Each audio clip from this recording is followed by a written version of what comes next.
Hi everybody, and welcome back to the channel. So today is Tuesday, so we're having another Twisted Tuesday true crime story for you. And I want to tell you right now, this one really got me. It's not often that I go through one of these cases and research them and come to tears, but this one really did it. And I hope this man burns in hell for this. Anyway, welcome back to another Twisted Tuesday's true crime story. Tonight's case is one that shattered the illusion of a perfect marriage, a perfect family, and the kind of evil that can be hidden in plain sight.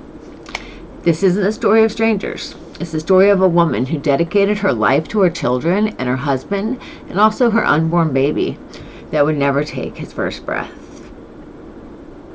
And it's the story of a man who should have been their protector, was supposed to be their protector.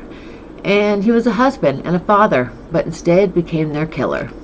In August 2018, a small town of Frederick, Colorado became the focus of an investigation that would horrify the entire world. I mean, this thing went national. And it's the story spread across news broadcasts, social media, and true crime circles, not because it was complicated, but it was unthinkable. Worst crime I think I've heard of. It was horrible. Tonight we're going to dive deep into the life of Shanann Watts. Her daughters Bella and Celeste, that went by CC for short, and her unborn son Nico, and the man who ended them all. We'll follow the story from the moments of joy that defined their lives to the chilling events of August 13th, 2018. The investigation that unraveled Chris Watts' entire life and the full truth of what happened at the oil site and the emotional courtroom scenes where justice was finally delivered. Alright, welcome back guys. If you can, hit that like button for me. It helps YouTube get the word out on these videos, and consider subscribing to the channel if you're not already. Alright, Shanann Catherine Ruzak. She was born on January 10th, 1984 in Passaic, New Jersey, to Frank and Sandra Ruzak. Her parents described her as a miracle baby, the kind of child who seemed to bring light into every room. Her early years were filled with family gatherings, church Sundays, and time with her younger brother Frankie. Growing up in Aberdeen, North Carolina, she developed a very strong will. And she was never the kind of person to back down from a challenge, even as a child. In high school, she was the determined student and a natural leader. Friends remember her as someone who would go out of her way to make others feel included. She was fiercely loyal to the ones she loved and her friends, and she's the kind of friend that would stand by your side no matter what you were going through. But Shannon's life wasn't without hardship. She went through a lot of them. In her 20s, she was diagnosed with lupus. And if you know anything about lupus, it's horrible. It's a chronic autoimmune disease, and it was a hard blow to her. One that could have easily led to her to retreat from her ambitions. But instead, she took it on as a challenge. She became her own health advocate, learning how to balance her condition with her career and her family life. Shanann was also an achiever. Before she even met Chris, her future husband, that was a point of pride for her. She worked in multiple fields, from teaching to health and fitness, and eventually she found success with a company called Thrive. It's a health and lifestyle brand. I'm sure many of you have heard of it. She used Facebook as both a business tool and a diary, sharing personal victories, challenges, and intimate moments from her family and her life. And one of her friends later told police that if you looked at Shannon's Facebook, you'd think she had the perfect life. But she also shared the hard stuff. She was real. That's why people connected with her. Alright, this is Chris, her husband. Chris Lee Watts was born on May 16, 1985 in Spring Lake, North Carolina, and raised in Fayetteville. The son of Ronnie and Cindy Watts, he grew up in a modest home. Friends later and neighbors described him as polite, quiet, and a bit of a loner. Chris was mechanically inclined from a young age, and he loved working on cars with his father. He could take an engine apart and put it back together, and spent hours watching NASCAR games on TV with his father as well. He wasn't really the outgoing type though, so some people say he was more comfortable with machines than with people. But after high school, Chris attended NASCAR Technical Institute in Morrisville, North Carolina. He worked various mechanical jobs before moving up into the oil industry, where the pay was better and the hours were more stable. People knew Chris before his marriage said he was steady, dependable, and reserved. He rarely lost his temper, but he also didn't share much about himself, so nobody really knew much about him. But when he met Shanann in 2010, it seemed like an unlikely match. Her vibrant, high-energy feel and personality paired with his quiet demeanor. It didn't really seem like a match, but sometimes opposites attract. We all know that. Alright, the first time Chris saw Shanann, it was through a Facebook friend request. At that time, she wasn't really looking for a relationship. She'd just gone through that difficult period in her life, finding out she had lupus, and she wasn't really wanting a relationship. She was wanting to focus on her career and her health. But in one of her later Facebook videos, Shanann recalled, "I thought, what the heck? I'm never going to meet him anyway, but I said yes, and that's one of the best decisions I ever made." So she truly felt that at the time. Their first date was not flashy at all, just a casual meetup, but Chris made an impression on her somehow. Shanann was sick at the time, and instead of making an excuse to leave, he stayed, watched movies with her, checked up on her afterwards. So that consistency and patience won her over. They dated for 2 years before they finally got married November 2012 in Charlotte, North Carolina. Their wedding was filled with family, friends, and by all accounts, the couple looked genuinely in love. Shortly after marrying, they moved to Colorado for Chris's job at Anadarko Petroleum. In 2013, their first daughter, Bella Marie Watts, was born. She was a quiet baby with big brown eyes and a gentle nature. In 2015, Celeste Catherine Watts, their second daughter, which they nicknamed Cece, came into the world. Cece was the opposite of her sister. She was fearless, energetic, and constantly in motion. I don't know if that's just she was a little bit younger or what, but they loved both their daughters unconditionally, it seems. The Watts life looked picture perfect from the outside. Nobody could have said any different. Shannon's Facebook was filled with smiling family photos, videos of Bella singing softly in the backseat of the car, and clips of Cece giggling and running around the house playing.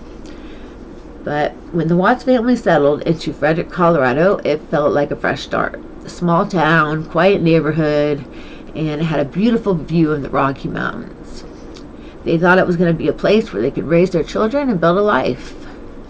They bought a large 5-bedroom home, beautiful home, on the Saratoga Trail for just under $400,000. A dream home with a spacious kitchen and big backyard, and enough room for Shanann to host her Thrive parties and for Chris to work on his toys. From the outside, life looked idyllic. Shanann was building a strong team with Thrive and having success there, traveling for work conferences and sharing her enthusiasm for health and wellness online as well. She was also managing the family's busy schedule, just like a mom does. Doctor's appointments, preschool, play dates, and family outings. Just all the joyful things of being a mama. Chris's job with Anadarko Petroleum provided a steady income, but the couple had been living beyond their means, per se. By 2015, they had filed for bankruptcy, citing credit card debt, medical bills, and the mortgage. Still, Shanann found ways to keep the family afloat, often selling items online and just carefully budgeting. Shanann curated a social media presence that showed a happy, thriving family. She often posted videos where Chris played the role of a doting father, and he seemed to be a loving husband. In one 2018 Father's Day post, she wrote, "Chris, we are so blessed to have you. You are the reason our girls look up to men like you. You are the reason they know how they should be treated. We love you to the moon and back." But beneath the surface, cracks were starting to form. Friends later told police that Chris had become more withdrawn in early 2018. He still helped with the girls, but his emotional engagement with Shanann was starting to fade. Don't really know why. But in late June 2018, Shanann decided to take a family trip to North Carolina for a 5-week just get away with the girls. And Chris was going to meet up with them the last week of their time there.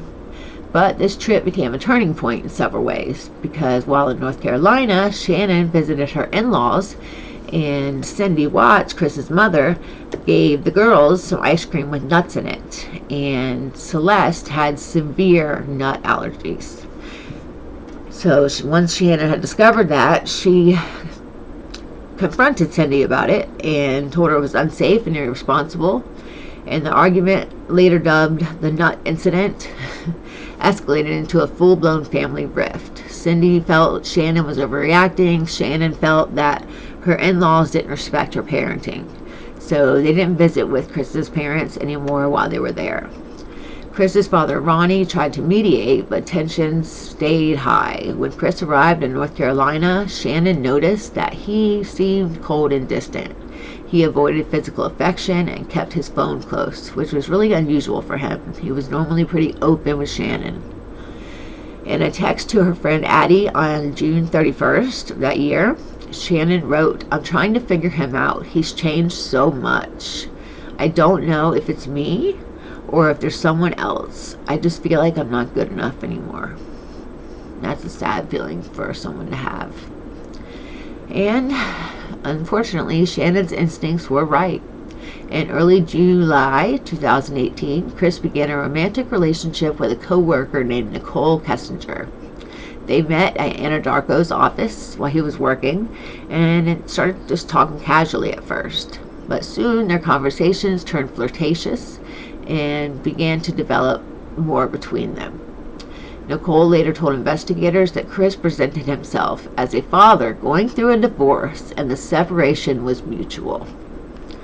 By the time Shanann returned home from North Carolina in early August, Chris and Nicole had already gone on several dates. They had been hiking together, spent nights together, visited car museums. I mean, there's tons of photos of these two. So he bought new clothes. He started changing his eating habits and working out more, like he was totally trying to change for this woman. In one text to a friend, Shanann wrote, "He hasn't touched me all week, kissed me, or anything. He's never been like this." That should have been a big red flag.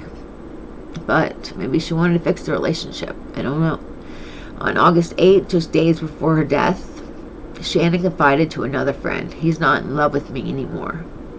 He said we are not compatible. I don't know who this man is." And those words, those got me, because she was right. It's horrible. All right. On August 10th, 2018, Shanann flew to Scottsville, Arizona for a Thrive Work Conference. These trips were usually full of energy for her. She'd be surrounded by her team, get to speak on stage, and talk about her Thrive success in business. And that usually made her feel so good, but this time was different. Everyone around her seemed to notice that she seemed distracted and upset. She smiled for photos and spoke to the crowd, but in private conversations, her tone shifted. She confided to a friend, Cassie Rosenberg, "Chris said he doesn't want the baby." Oh my gosh. He's acting like he doesn't even want to be married. Oh, I can't imagine how she was feeling. She had no idea what was coming. Cassie later told investigators Shanann seemed heartbroken, but also determined to fix her marriage. She planned to have a serious talk with Chris when she got home. Meanwhile, back in Colorado, Chris was spending time with Nicole Kessinger. Phone records later showed that while Shanann was away, Chris and Nicole exchanged dozens of texts and phone calls lasting hours. On Sunday night, August 12th, Shannon's flight back to Colorado was delayed, so she finally arrived back at Denver International Airport just before 2 a.m. Nicole Atkinson, her close friend and fellow Thrive promoter, had given her a ride home and dropped her off at her home at 1:48 a.m. in the morning. Shanann carried her luggage inside and closed the door. Nicole later told police that Shanann seemed tired but very upbeat, and she really just wanted to see her girls. She had missed them. And she had an OB appointment the next day to find out about the pregnancy. But Shanann never made it to that appointment. By late morning on August 13th, Nicole Atkinson was worried. Shanann missed her OB appointment, wasn't answering calls or texts, and hadn't responded to any messages on Facebook, and that was not like her.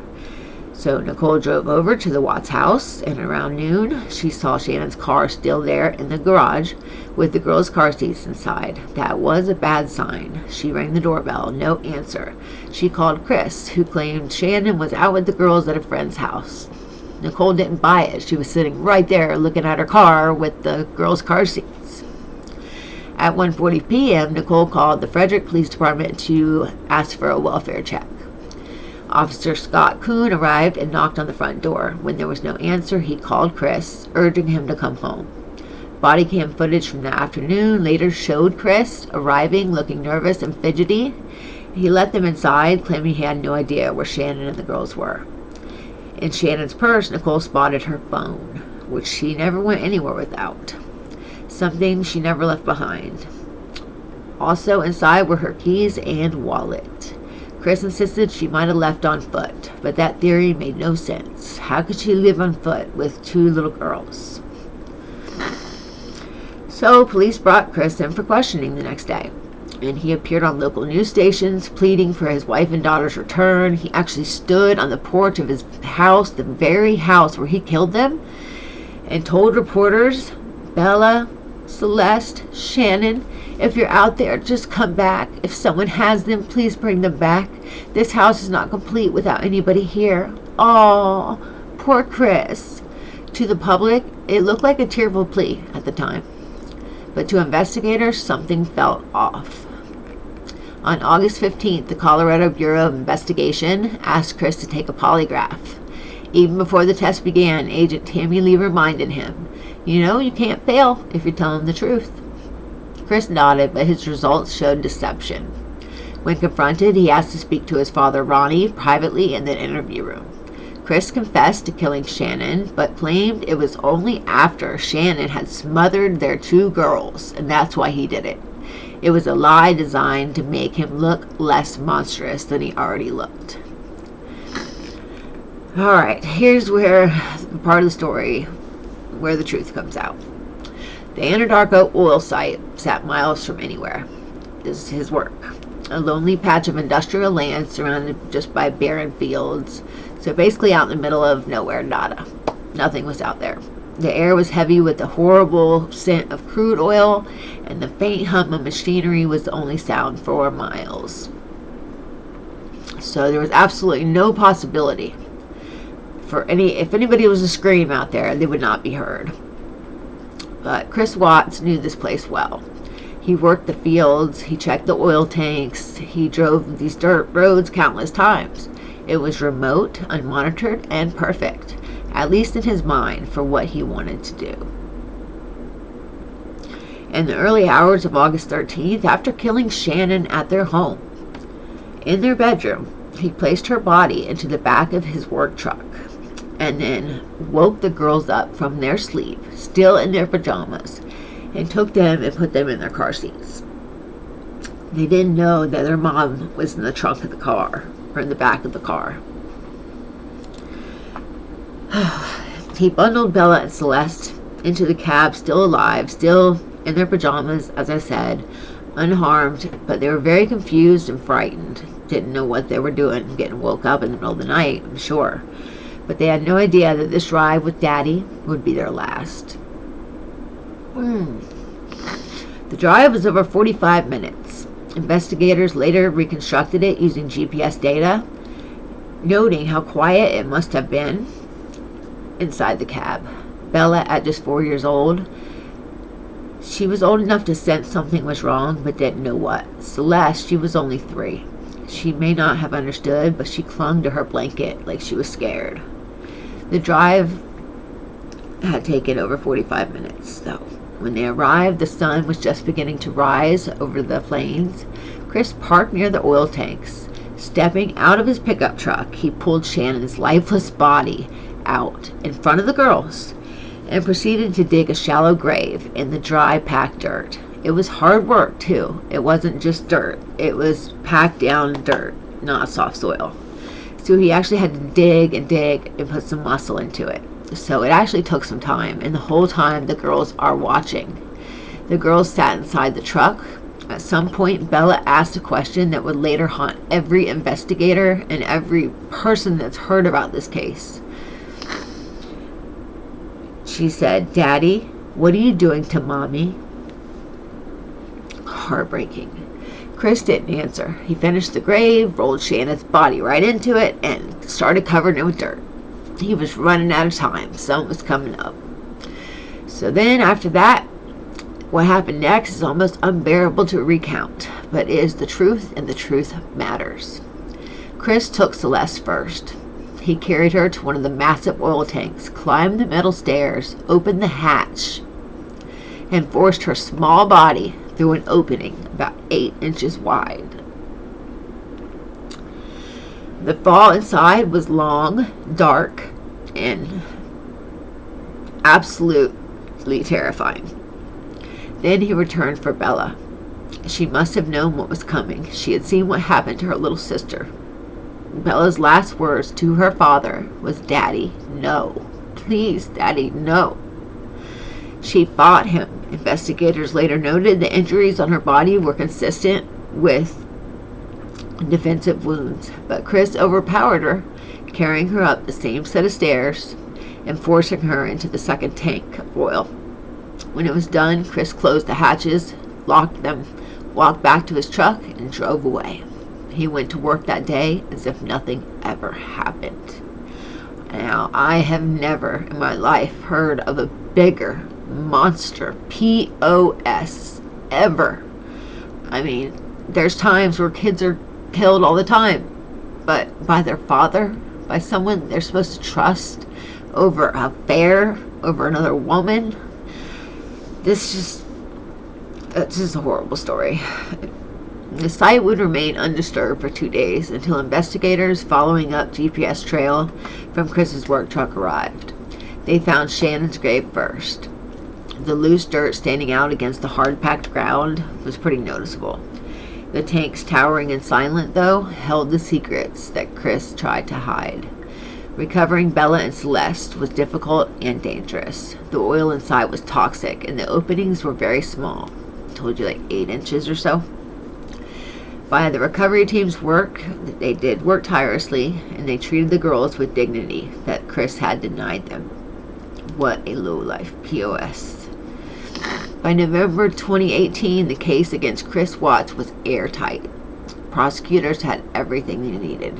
Faced with overwhelming evidence, GPS data, cell phone records, surveillance footage, his own failed polygraph test, Chris had no way out. On November 6, 2018, in a Greenlee, Colorado courtroom, Chris Watts entered a plea agreement to 9 charges.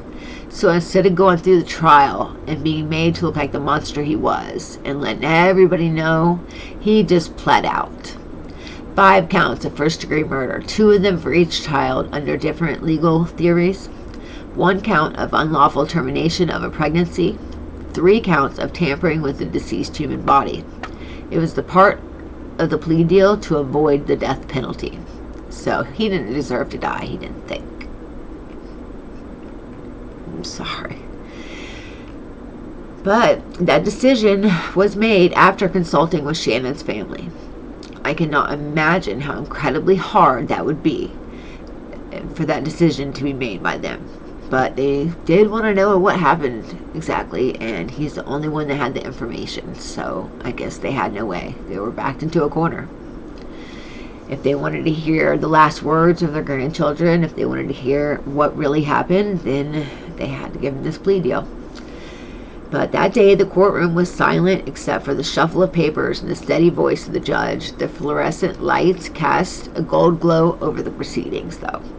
Chris sat at the defense table wearing an orange jumpsuit and shackles and his head down, eyes fixed on the desk. He barely moved, barely blinked as the charges were read aloud. Shannon's family sat just feet away, their heavy grief. You could feel it in the air. Her father, Frank Ruzak, kept his eyes locked on Chris. I bet you he just wanted to jump over there and strangle him. Her mother, Sandra, held a tissue in one hand and the other one gripping her son Frank's arm. Frankie's jaw was set, his body rigid. When the judge asked Chris if he understood that pleading guilty would mean he spent the rest of his life in prison without the possibility of parole, he just said, "Yes, sir," in a whisper. On November 19, 2018, sentencing day arrived. The courtroom filled quickly. Media, law enforcement, legal teams, and members of the public who just wanted to see justice done were there. District Attorney Michael Rourke detailed the horrific nature of the crimes, recounting how Chris had smothered Shanann and his daughters before disposing of their bodies in such a callous way. His voice was steady, but the words hit like a hammer. Then came the victim impact statements. Shanann Ruzak stood, her hands trembling slightly as she faced the man who had once been her son-in-law. "You took away my daughter, my grandchildren, and my unborn grandson. You have no idea what love is. We loved you like a son, but you betrayed us in the worst way imaginable." Frank Ruzak followed, his voice breaking. "I trusted you with my family's lives. You were part of our family, Chris. How could you do this? My heart is broken. It will never be the same." Frankie, Shannon's younger brother, glared at Chris as he spoke. "You buried my sister like she was trash. You put my nieces in oil tanks. You're a monster." Why couldn't they just release Chris Watts to the family? That would have been justice. But Judge Marsalo Kopkow delivered the sentence. Life in prison without the possibility of parole 5 times over.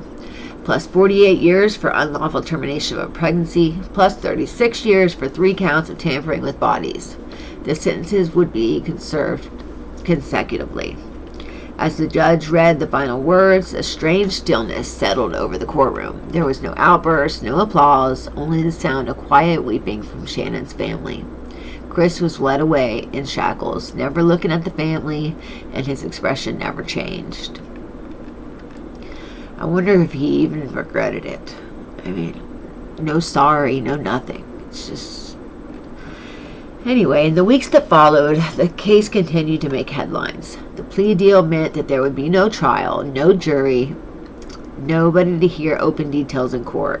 But through discovery, documents, interviews, and Chris's eventual prison confession, the world got to learn the full devastating truth of what he did to his family. Truly, truly heartbreaking. In the months after Chris Watts was sentenced to the rest of his life, Frederick, Colorado tried to turn normal again. But nothing about this case felt like it could ever be normal again. The Watts home on Saratoga Trail, once filled with Shannon's laughter, the squeals of Bella and Cece, and the anticipation of baby Nico, became a silent, hollow shell. The flowers and stuffed animals left on the porch after the murders eventually faded, but the memory of what happened inside the walls never would fade. The Ruzak's family's new reality for Sharon's parents, Frank and Sandra. Life was divided into kind of like a before and an after. Before the murders, their home in North Carolina had been a place where their granddaughters could run around and play and laugh, run around in the yard, snuggle up for bedtime stories. After, it was empty. There was no one, not even their daughter anymore. Frank told a reporter months later, "I wake up sometimes and I think I hear them laughing. But the house is quiet, too quiet." And it's devastating. I feel so bad for this family. No one deserves this. Sandra said she still kept some of the girls' clothes folded neatly in a drawer. She would sometimes take them out, hold them close, and remember to smell them after they take a bath. After they took a bath, I guess it had that smell on it. Every mother understands that. Frankie, Shannon's younger brother, became fiercely protective of his parents, began speaking out publicly against domestic violence and coercive control, telling anyone that would listen that these red flags need to be spotted before it's too late. When the details of the case came out at the oil site, the children's last words, the months of deception, the public's response was overwhelming. People from around the world, I mean the whole world, not just the United States, sent letters to the Ruzaks expressing sorrow, anger, and support. At the candlelight vigil held in North Carolina, hundreds of people stood under the darkening sky holding flickering candles as photos of Shanann, Bella, and Celeste glared on a large screen. The song "You Are My Sunshine" played softly, the same song Shanann had sung to her daughters on countless nights. And I sing that to my girls before they go to bed every night. So I can relate. Shannon's friends remember her as driven, caring, and relentlessly optimistic. Even in hard times, she poured herself into motherhood and she loved it, making sure her girls knew that they were loved every single day. Bella, shy and thoughtful, loved to draw pictures for her parents and tuck them under their pillows. Celeste, Cece, was a whirlwind of energy, quick to smile and full of mischief. Both girls adored each other, though, often curling up together on the couch with their blankets and stuffed animals. And baby Nico, we never had the chance to have him take his first breath, so he'll always be remembered as a part of the family, though. Chris Watts is now serving his sentence at a maximum security prison far from Colorado. He will die there. Good. In later prison interviews, he gave more details about the murders, including the children's final words, "No, Daddy, please, no." I'm never going to forget those words after researching this story. But he's had no contact with Shannon's family, and they made it clear they will never forgive him, and I don't blame them in this case. Usually you're taught to forgive, but I don't know if I could in this one. If this was my family, I think I wouldn't be. I don't know if I could either. Shanann was a mother who never stopped fighting for her children's happiness. Bella, a little girl whose drawlings and gentle spirit brought light into every room. Celeste, Cece, a bundle of energy and laughter whose hugs could melt anyone with the coldest heart. Too bad they didn't melt her daddy's.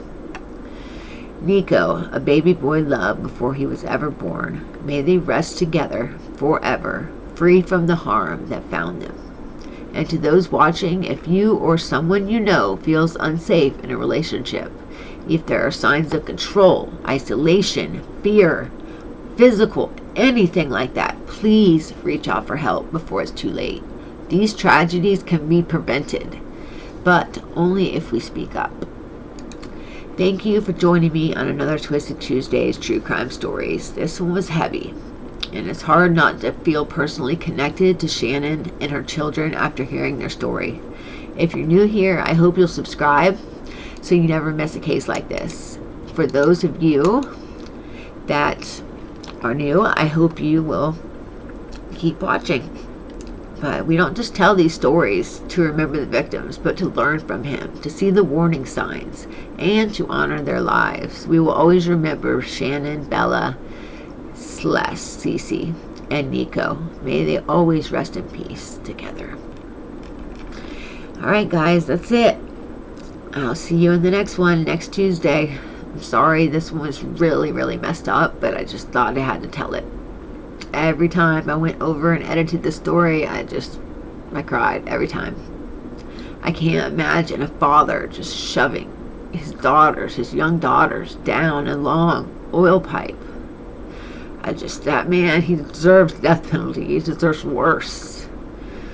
But, okay, that's just my opinion. Alright guys, have a good one. I'll see you next week for another Twisted Tuesday True Crime Story. Bye.